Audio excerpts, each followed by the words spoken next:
기적의 TV 상담받고 대학가자 2교시 결정적 코치의 합격연구소 시간입니다. 자, 오늘은 어떤 내용을 좀 알아볼까요? 네, 어제는 논술 전형의 일정에 대해서 말씀을 드렸는데요.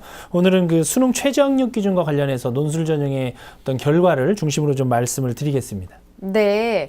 자, 먼저 2016학년도 수시에서 논술고사 실시하는 대학들 중에서 최저 기준 적용하지 않는 대학은 어디가 있을까요? 네, 2016학년도 수시 모집에서 논술고사를 실시하는 대학이 총 28개 대학입니다. 이 대학들 가운데서 수능 최저 학력 기준을 적용하지 않는 대학들이 있는데요. 건국대와 경기대, 광운대, 그리고 단국대, 서울과학기술대, 서울시립대, 그리고 한국항공대, 한양대 등 8개 학교입니다. 그리고 수능 최저 학력 기준을 폐지한 대학은 건국대와 광운대, 서울과학기술대, 서울시립대로 정리가 됩니다. 네.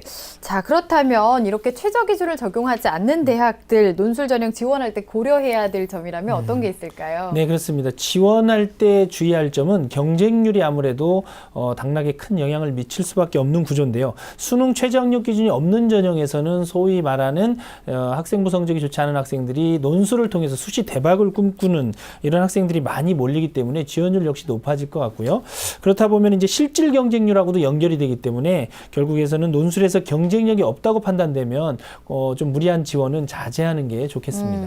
네, 그렇습니다. 아무래도 이렇게 최저 기준 없는 논술 전형 경쟁률이 높다 보니까요. 우리 학생들 더 신경 써야 될 게 많을 것 같은데 어떨까요? 네, 일반적으로 수능 최저 학력 기준이 폐지가 되거나 혹은 완화가 됐을 경우에는 경쟁률이 상승하는 게 일반적인 현상이고요. 또 경쟁률이 높아지면 전형별 주요 전형 요소인 학생부 교과 성적 그리고 비교과 활동 논술 성적 역시 합격선이 높아질 것으로 예상이 되고요. 하지만 상위권 대학의 경우는 조금 상황을 다르게 볼 수도 있는데요.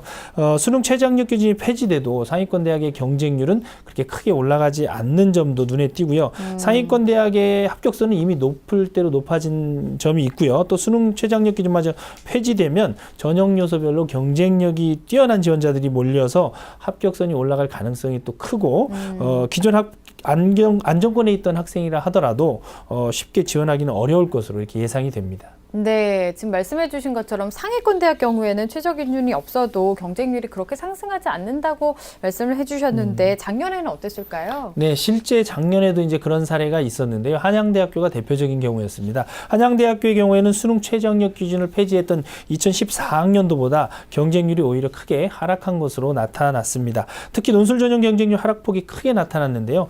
이 원인으로는 경쟁률이나 합격선 상승에 부담을 느끼는 학생들이 많았기 때문에 주저했던 것으로 이렇게 분석이 되고 있습니다.